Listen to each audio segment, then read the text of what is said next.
Hey everybody, Steve Reed here, and these are the most common mistakes that people tend to make during the deadlift. This is not an exhaustive list by any means, but I've coached thousands of deadlift repetitions. I've also been coached by a lot of great coaches and mentors. And these are the most common areas that people tend to screw up time and time again, and I've also made all of these mistakes as well.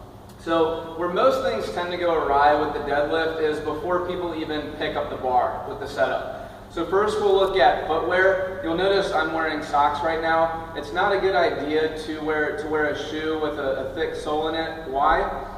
One, if you have a pretty thick sole, you're going to be further away from the ground, so you're going to have to bend down further to pick up the bar. Next, the bar is also going to have to travel further because you have a thicker sole, so you have to bring it up further up in the air. Also, if you have a thick sole that's pretty squishy, it's going to be hard to produce as much force into the ground because you're not going to have a nice firm surface underneath you. And then finally, most running shoes, like people tend to deadlift in, have a pretty significant heel lift. And what that'll do is as you go down to pick up the bar, it'll shift your weight forward a bit onto your toes, which you don't want during a deadlift because that'll turn it more into a knee dominant movement. You want most of your weight on the midfoot and heel so that you can use your glutes and hamstrings more effectively. So you don't have to wear socks like I am, especially if you're in a gym that doesn't allow you to take your shoes off. You can wear any kind of minimalist shoe, even though the 5 fingers look hideous. You can even use those for something like deadlifting. So next we'll look at the height of the bar. You'll see that I have bumper plates on here. And what a lot of people end up doing is, whether they just aren't ready to use 45-pound plates yet, or maybe their plates just have smaller diameters, they'll use weight plates that are smaller, and then what that does is the bar is going to be lower to the ground when they go to pull. Not good. So there are a couple ways to circumvent that. One, if you have bumper plates, try to use them. Two, if you only have smaller weight plates, at least elevate the bar. So you can use weight plates like this, and then just deadlift from this position. You can put the bar in a power rack if you have access to that, and just elevate the height of the pins so that you can pull from a good position. If you have a trap bar, this is a great tool. You'll notice these have higher handles on it, so you can grab those, get in a better position. If you're at your house and all you have access to maybe is a bunch of thick textbooks or something, you can use that. Just anything to get the bar up into a position where you can pull from. So next we'll look at foot position relative to the bar. So when most people go to set up, the first thing I see is their feet will go pretty wide. And then they'll come down here, and then they'll go and they'll pick it up like that.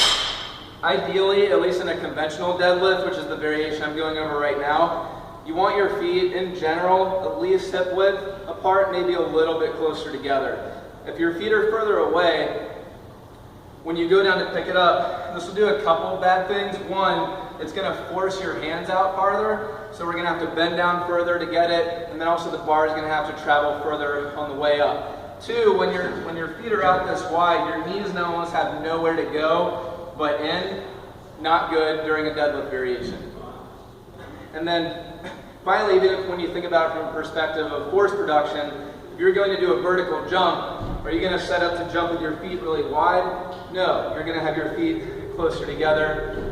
Same concept applies when we're going to pick up a weight off the ground. So in general, feet about hip width apart, and that'll make it so that your arms can hang straight down, so now the bar is having to travel the least distance possible.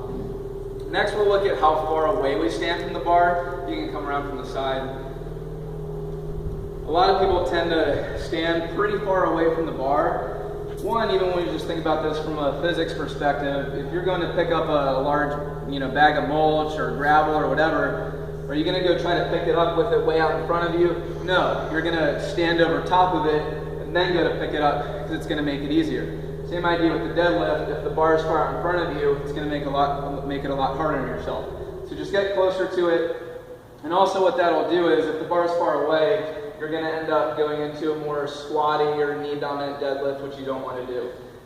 So get up pretty close to it. Some people can actually touch their shins to the bar at the start, and that'll force you to sit back into your hips more when you go to pull. If you're a bit taller and have longer tibias, you'll probably need to stand just a little further away because you'll need to bend at the ankles a little bit more to get down there. The idea is just 1, maybe 2 inches is really all you need, and then just keep sitting back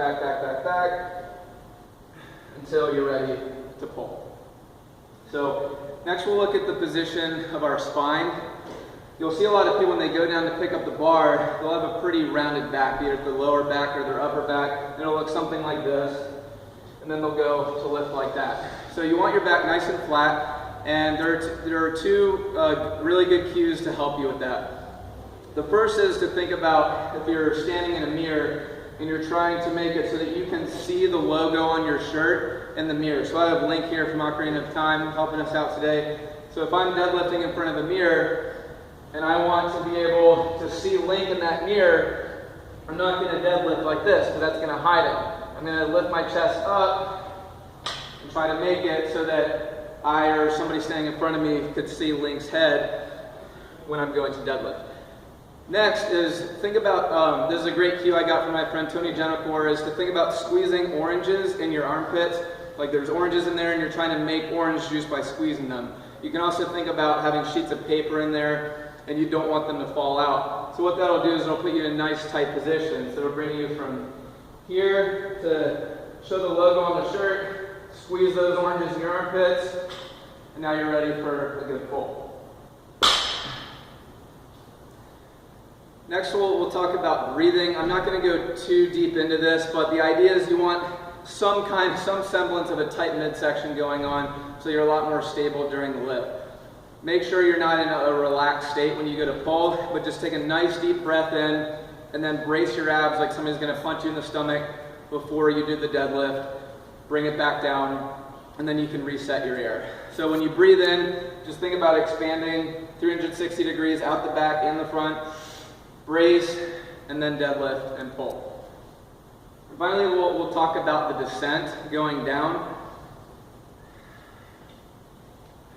So after you're at the top, try not to just sloppily lower the weight so that your back gets really loose, but after you pull it, just reverse the movement. Shove the bar into your thighs so your hips go back, and then once you get to the knees, then you can break at the knees and go all the way down. Finally, I'll say just pick the deadlift variation that works best for your body type. This is a conventional deadlift, the variation I've been doing, but a lot of people, myself included, find it pretty hard to get down in that position with a neutral spine or a flat back. So have somebody watch you or film you, and if you can't keep a nice position in the bottom, then either you can elevate the bar like we talked about before, you can use a trap bar, like right here where the handles are going to be a bit higher, and in this case, same principles, feet relatively close together, just lift up. Or you can use a sumo style deadlift, which just means if you want to come around from the front, you'll get your feet a little bit wider, and now you're going to come down between the knees, and then all the other same cues apply, shins close to the bar, sit back into it, arms are straight rather than way out here, finish tall. So again, not an exhaustive list by any means, but you keep those cues in mind when you go to deadlift, and you'll be off to an incredible start. Thanks.